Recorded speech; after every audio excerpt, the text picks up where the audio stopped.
Hi, Lino Rego, Commander of the American Legion in Westport, former member of the Community Preservation Committee, and a happy member of what the Community Preservation Committee has done, not only for Westport, but also what it's trying to do here at the American Legion Post in Westport. Tony Moniz. I've been a member here for about 12 years, 13 years, but I've been in the Legion about 35 or 40 years.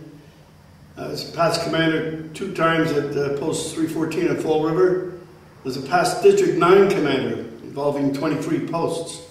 That was for a year as well. And I've been involved ever since in the Legion. I enjoy it, and I think it does a lot for the community as a whole. To expand on Tony's community assistance, it is one of the Legion's main goals is to assist in community needs, and it's been one of my #1 goals for the last 3 years as commander of the post. This post means a lot to me, just as it means a lot to Tony. If it wasn't for Tony, this post would not be here. He came into the post when there was no meetings, there was no money, and he made this post everlasting. This post, even though it's a town-owned building, it's been leased to the American Legion since 1934.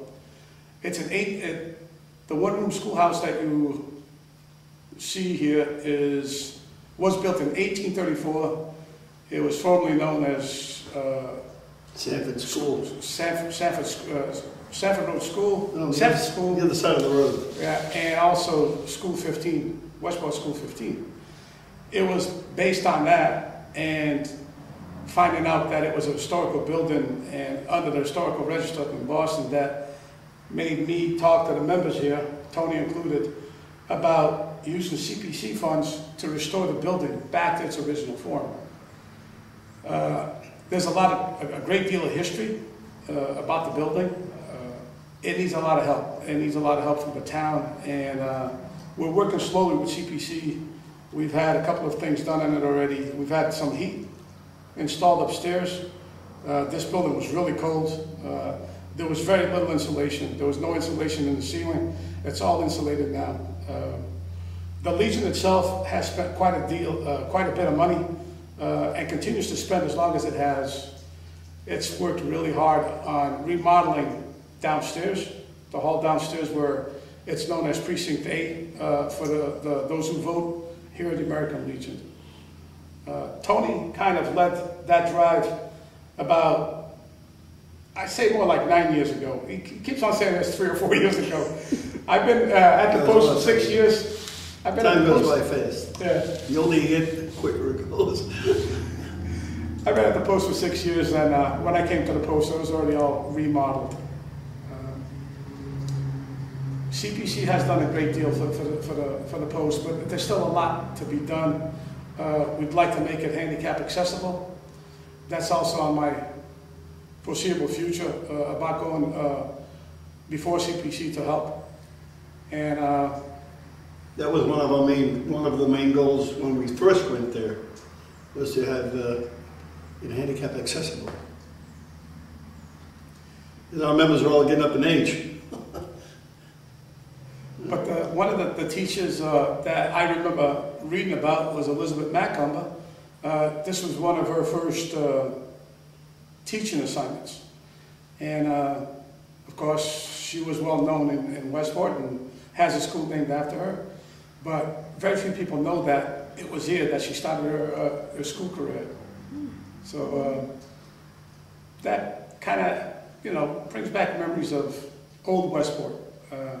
There's some pictures that I have at home and also here of this building before it was all, remodeled up front.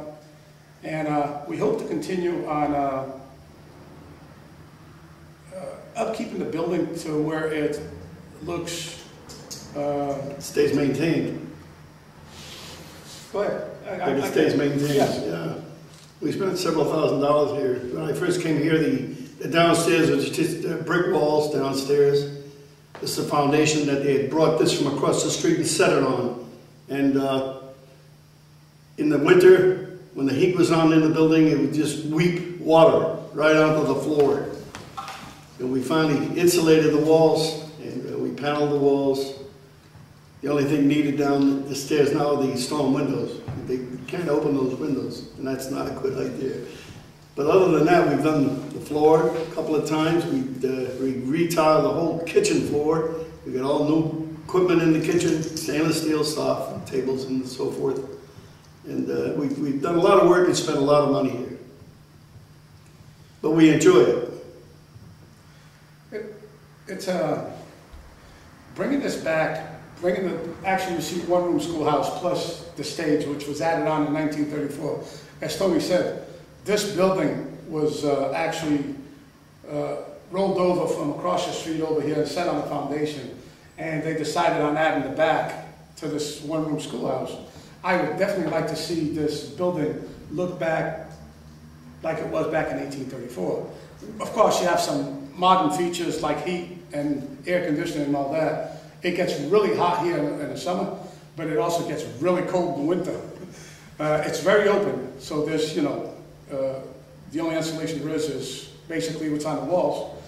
Storm windows, definitely need storm windows up here. We're working on that, and I plan, like I've been talking about it for quite a while, I plan to go before the CPC at the next meeting they have and move the project forward. People have to definitely see that there's certain buildings that need to be refurbished, and CPC is the perfect tool to use here in historical buildings.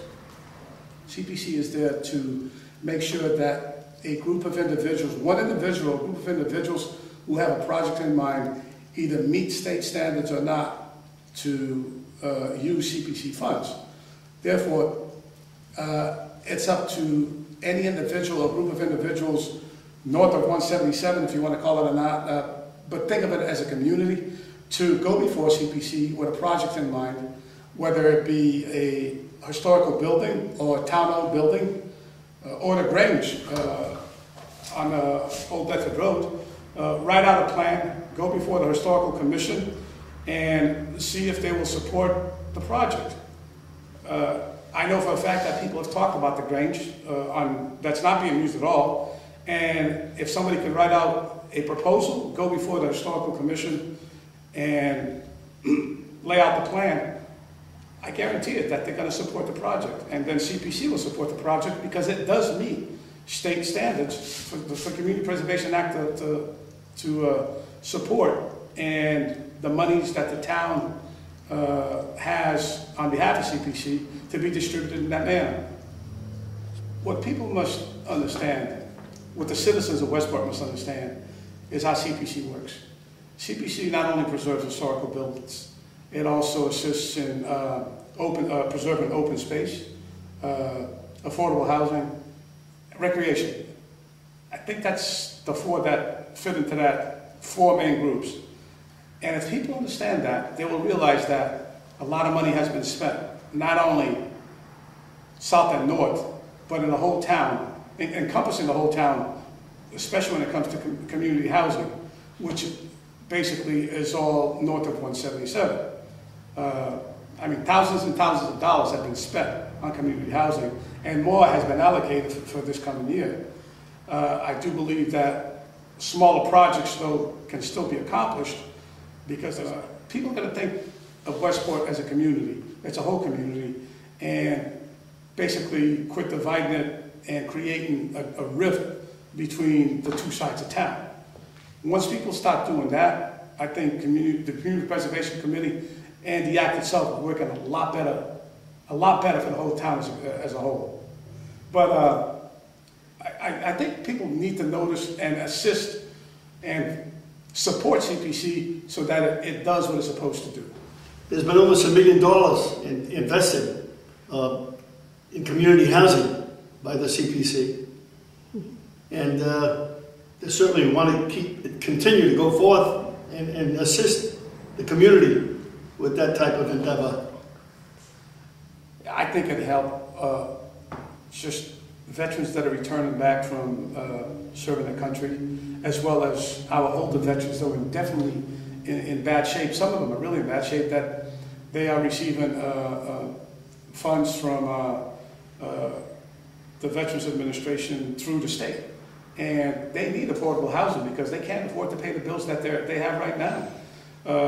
By expanding community housing, it would give those people that are in need of housing and can't afford housing a place to live without moving out of town. This is where most people remember themselves growing up, is Westport. Why would they go into a city just to find community housing?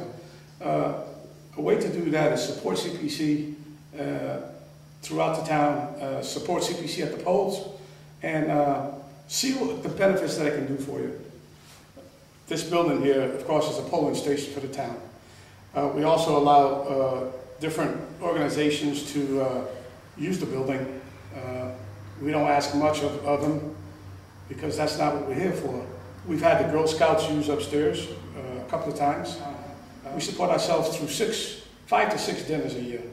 We've got to thank Mr.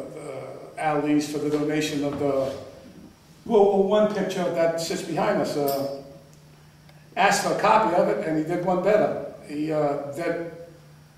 donated the picture to the American Legion because a lot of the members on that picture